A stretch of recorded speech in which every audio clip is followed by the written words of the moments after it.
How's it going, everybody? I'm Nikki Delventhal, and this is my dog, Camper Delventhal. We live in this four-wheel Tacoma pop-up camper, and we're here to take you along on the wild ride. So fasten up your seatbelts and let's have some fun. Don't forget, if you like what you see, like, subscribe, comment, share with your friends, and turn on notifications. Camper and I would be so thankful.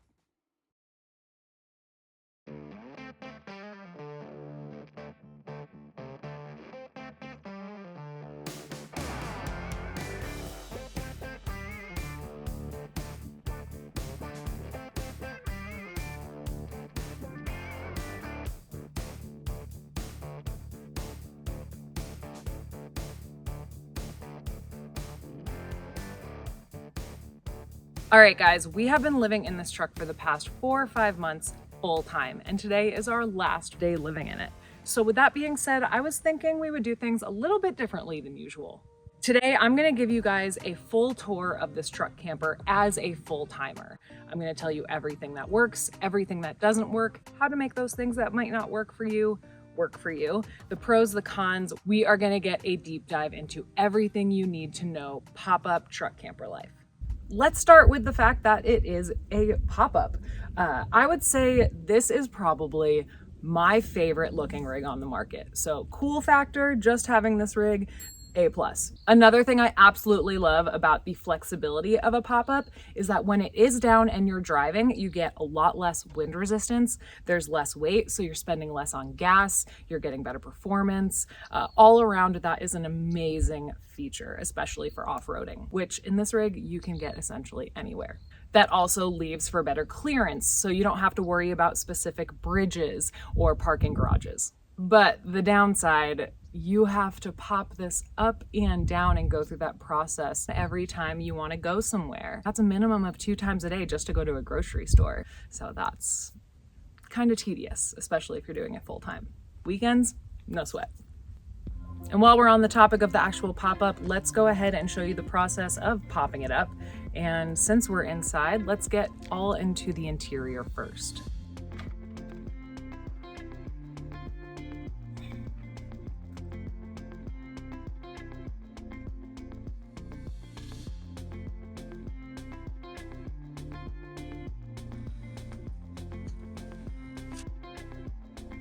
All right, let's start with the mattress. This mattress is a full-size mattress, but this part can slide out to be king size, which is super cool. I opted not to have those extra cushions, so I had more space for my things, but if you need room for a king, you can have it. It is crazy.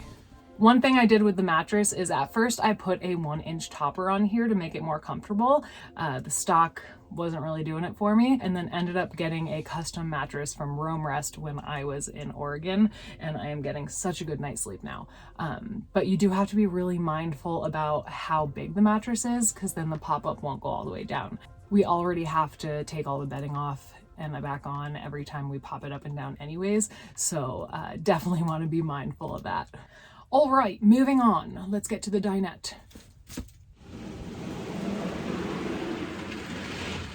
Right next to the bed, we have this bench area. This is actually my favorite area of the truck camper where I spend most of my time. It can turn into a dinette if you want to have someone over for dinner or work at it, but I have left this as a permanent bench for the entire 4 or 5 months I've been in it. This also doubles as a twin bed when guests come to join us, or as a bed when we need to be slightly stealthy. On each side of the dinette are sliding windows, so there is a ton of breeze in here between those 2 windows, the 4 on the canvas, and the door, and the ceiling fans. So lots of ventilation. Under this dinette, we also have a little bit of a storage area. This is where I have some drinking water, my air purifier. If you guys remember, we ended up in some really heavy smoke through Idaho and Oregon. And this is also where my toilet is. This just pops open. I will put a bag in here and we are good. Oh, also this could 100% be TMI, but I pee in a Nalgene bottle with a funnel and then empty this out when it's time. Okay, Moving on. This model comes with a really nice sized fridge. There is a propane cooktop. The access to those 2 propane tanks is on the outside of the rig, as well as a sink connected to a 20-gallon water tank. I will say one downside to this model is there's no gray tank. So you need to either have an external one that you hook up whenever you camp anywhere, or everything is just coming directly out of the camper. Because of that, I tend to just use the water for showering outside and have separate water for drinking and everything else, but it's pretty great regardless. Next up are the batteries. I upgraded to 2 6-volt batteries. These batteries can be charged by driving or the solar panel on the roof. In my experience, I would say this is really great for a weekend, but if you spend more than 2 days not driving and not in the sun, you will lose battery just by running the fridge. I have run out of battery before, and I had to find shore power to quickly charge back up and make sure all the stuff in my fridge didn't go bad. So with that being said, I'm someone who also needs to work full time on the road. I need to charge my electronics and do anything else. So in a rig like this, if you need to do anything other than charge your fridge, you are gonna need some type of external battery source. In my situation, what works best is I have 2 separate JACKERY portable power stations. I have one in the back at all times that is either charging a phone or a camera or hooked up to my Starlink so I can have full internet. The other one will be charging, whether it is during a drive, if I have access to an electrical outlet, or I will be getting power directly through the sun, especially if we're off grid. And that is one of my favorite parts of this power station. So I will put out my foldable solar panels, and depending on how many I put out, I will be charged up in anywhere from 2 to 8 hours. And that is a game changer, especially in this lifestyle. So I highly recommend it. If you're in the market for a power station yourself, Camper and I are partnered with JACKERY. We have been for a few years now. So by using the link in my description, that really, really helps us out. But also JACKERY gave us a permanent discount code. So hopefully if you get one, we can also save you hundreds. So that is all the batteries. We have our electronics, internet, all the essentials, one for charging, and the 4-wheel camper battery for the fridge, the lights, and igniting that heat. Speaking of heat, let's move on to that. The heat in this rig is actually really good. It blasts out heat. The only downside is you are in a canvas pop-up, so the retention of that heat and not letting it escape is not the best. They do offer an additional layer of insulation, so I would definitely recommend that if you are going to do any type of winter camping. But now also, speaking of that, because of the canvas pop-up, this pop-up also acts like a tent. So in many areas, especially with high humidity, you wake up and there is condensation all over the canvas. So if you don't wipe it down, you can end up with some mold issues. So that's another thing to think about, is just making sure your maintenance is really good. Now, when it comes to extreme hot weather, this rig does not have air conditioning. So I ended up buying an external air conditioning unit.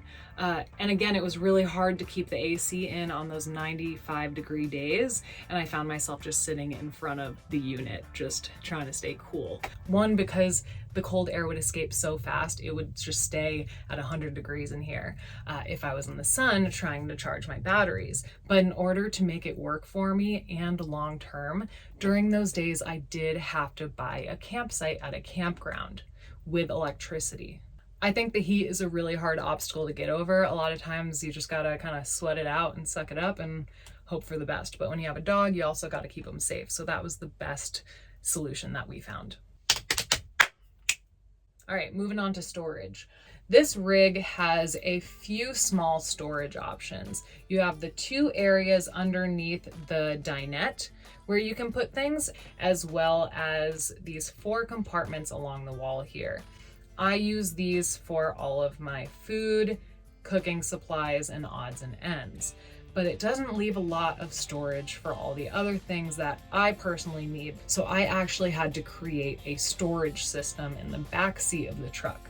This is where all my clothes are, all my hiking gear, rollerblades, solar panels, anything that I need is there.